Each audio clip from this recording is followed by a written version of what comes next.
you know, like that. To So be fair, Arteta's it's been like if waffling about that from the start, and it's great. But it's a two-way street, though, yeah, because if this continues, yeah. fans are always going to support, but you need to give man something to get behind. Why? Mm. But that's it, bro.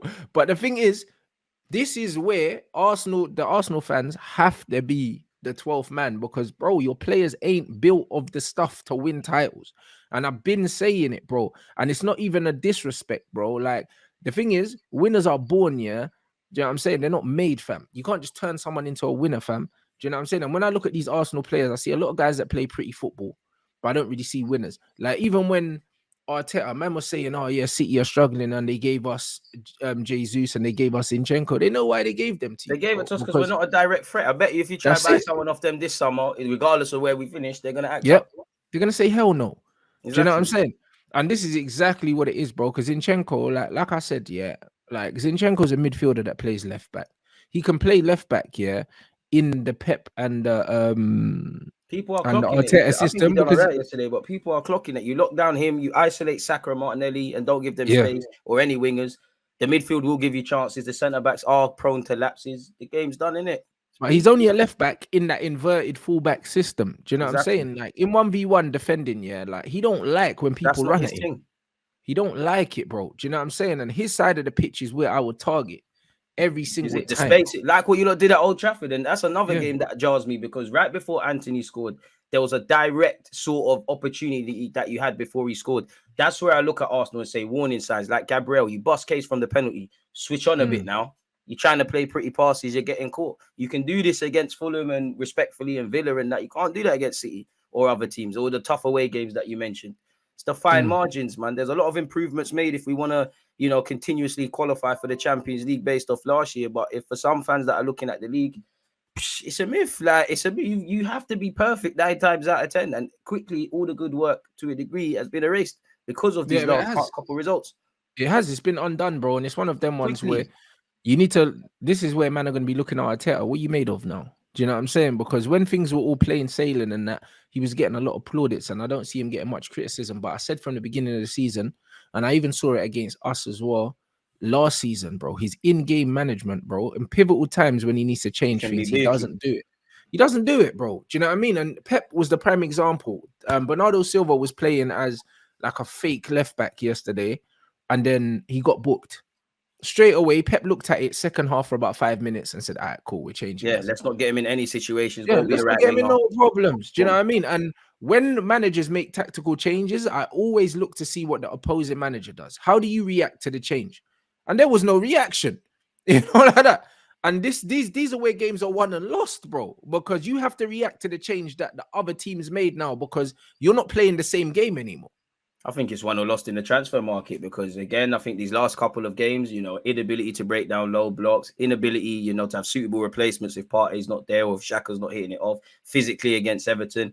I think you sign up for results like this when you don't have Mm, adequate cover for Jesus. Big up Eddie and Ketia because some Arsenal fans were sitting there saying if Jesus was fit tomorrow a few weeks ago, he might not get in the team and he's done his mm, job. But now we get to a period where there's just certain players in that team I don't really get mad at because you're not picking yourself. Clearly, all us Arsenal fans would like another striker, and clearly you ain't got the minerals for that. Like you saw it yesterday. Xhaka's playing and he's done well this season, but he's playing as an 8. Your decision making in the final third, pony. You saw Eddie what and a Ketia ball the though header. for the penalty though. Yeah, no, he done his thing for that. Eddie and Ketia are the same. That's why I didn't understand why people were criticizing the work rate, but consistently over 90 minutes, it weren't good enough. Even though Saka Mm, scored in another game, another big game goal for him, so he can scumbag it. There was a chance where he's kind of moving like Pepe and dilly-dallying in the box. I'd say the mm, thing that made me maddest the most about Eddie early on, it might have been maybe the 14th, 15th minute. We've gone clear on goal. And it happened identically for City where Gundogan played in Grealish.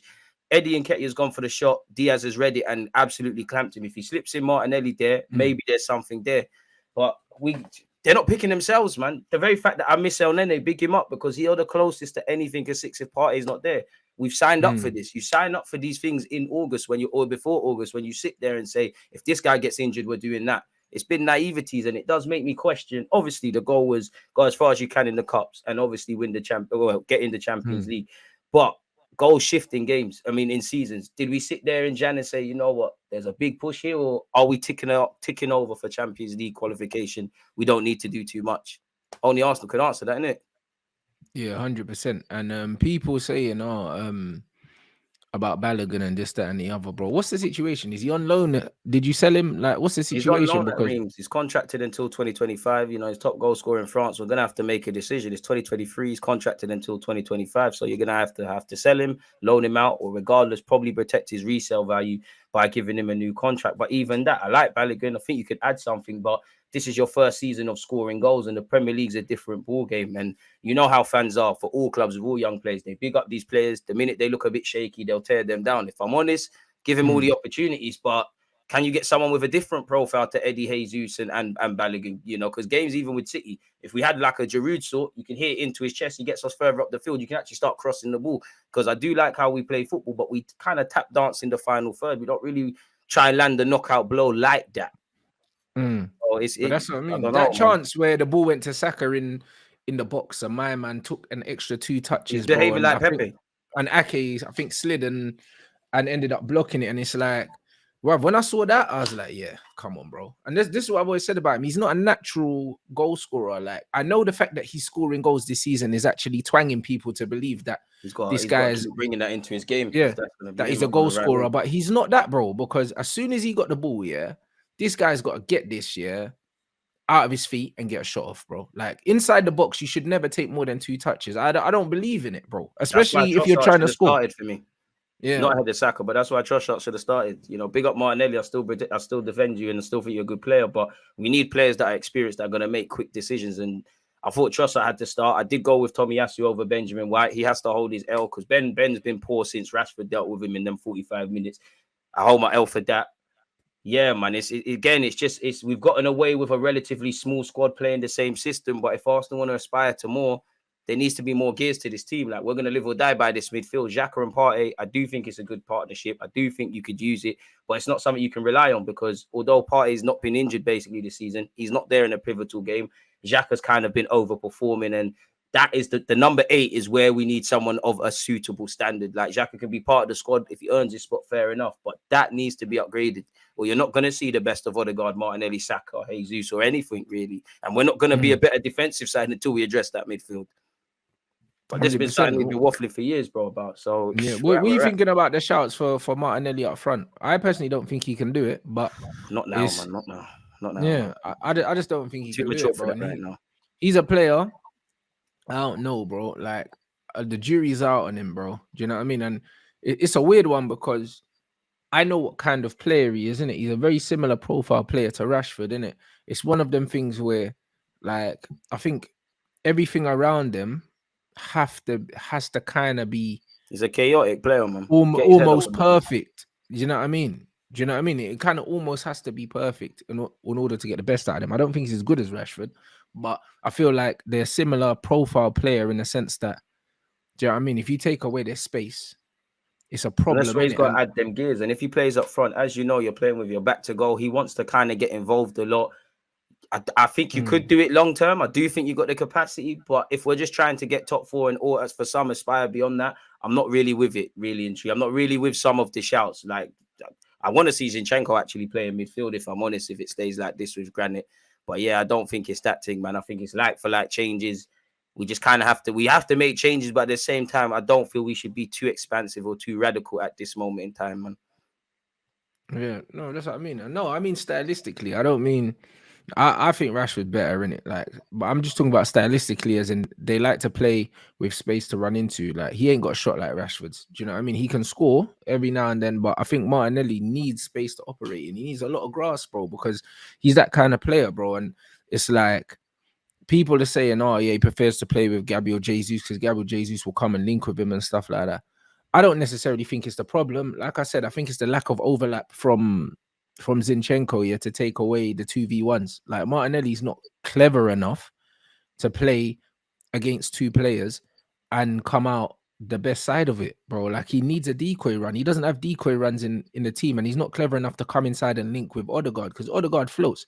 So there's no real excuse. You have a 10 that does float across the pitch like that. We got Bruno. He don't do that. He doesn't come and try and pick up the ball off people and link with them. So, like, really, he just needs to be more intelligent, bro. Do you know what I mean? Just And add if he more gears doesn't, to your game. that's Simple it. as that. 100%. 100%. And if he doesn't become more intelligent, because Saka does it, Saka comes off the chalk, comes inside little Saka's not 1-2s really and on tries to get hugging on the the ball. touchline like that. Well, exactly. And Whereas you shouldn't. Martinelli, that's what I mean. If you're playing as an inverted winger, but you can't link coming inside, bro, then you better have one hell of a shot on you when you come inside. Do you know what I'm saying? And right now, he's not showing any variation to his game, bruv. Do you know what I mean? So it's one of them things where it's going to get to the point where people are going to start to get frustrated with him because it's not going to get any better. It's not going to get any better, bro. Like the way you play. I don't believe Brazilian. He is, man. Don't I worry don't think about he is. man. He's cool, bro. I think I think you man are gonna get frustrated with him, like you got frustrated with Pepe, blood. Like that's what I see. Martinelli definitely frustrating, but he's got something in him, man. That's my Brazilian. You know I don't snake Brazilian, You think so? man. I even back your Anthony, brother. Like once you're Brazilian, I'm here, bro. I hear you, but I just feel like at least with Anthony, yeah, like he can link and he's got the ball retention. I see him sliding passes through to like Casemiro and getting assists. Martinelli's a madman at times. I'm not seeing that. Martinelli's just head down, get the ball at the feet. Do you know what I mean? And try to cook man for pace. And it's just like, bro, like you can't do that every match against every player. Like that doesn't work. Ironically, I thought it was too narrow yesterday as well, man. I actually would have loved to have seen that a lot more. Really, needs to get at him, man. That's what I mean. So I don't know, bro. I don't know where you go from. I don't know where you man go from here, but it's gonna be exciting, bro. Like if you man drop points to Villa, it is Kalas, bro. Boy, it's Kalas, bro. And I think it could happen, bro. I think it could happen because Man United, we always have trouble, playing against ex-managers. I remember there was one point where Mark Hughes, Steve Bruce, all these men were just coming and taking points from man. Everyone that ended up playing for us, we play against them and their managers, and they just kept taking points, bro. And it was just frustrating, innit? And Emery's managed, and it would be just like Emery to come in and do a job on man. You know what I mean? When the confidence is low. Man. If he does that scumbag low block stuff, then I think he's won it. Or does he sit there? They can still win it and say Arsenal are battered and bruised. They might be feeling sorry for themselves. It's 12:30 in Brum. Do we get onto them and make them insecure? I don't know if Emery will come out with that. Either way, I agree with what you're saying. It's very scary. It's very scary. And boy, these players need to arrest it, innit? Because we said this against Everton. We said it against Brentford. City, all right, cool, they're City, but you still lost. It's a very dark place. You've got Leicester away, you got Villa away. If I'm honest with you, you need to kind of take we probably need to go on about win about 6 games for me to feel happy again. Because if I look at our fixtures, because I did a stream earlier, Arsenal fixtures, I know we're away in our next 2 games. We've got Villa away, Leicester away, Everton at home, Bournemouth at home, Fulham away, and Crystal Palace. That's our next. Fulham away is serious, bro. It's crazy, bro. Look at Chelsea and you lot when you won. They take you to the brim. Gonna have to be at it. Going to have to. Crystal Palace at home is underrated as well. Sean Dyche is now at Everton. Leicester got something for us, in my opinion. Bournemouth is the only one. You put a gun to my head, I say, you know what, 3 points. And if we don't, there's problems. But you need to take however many points available. There's no time for that. Maddison's back. Gonna have to get on with it. You saw what they did to Spurs. Don't be the second North London club to get collapsed when the Leicester game comes around.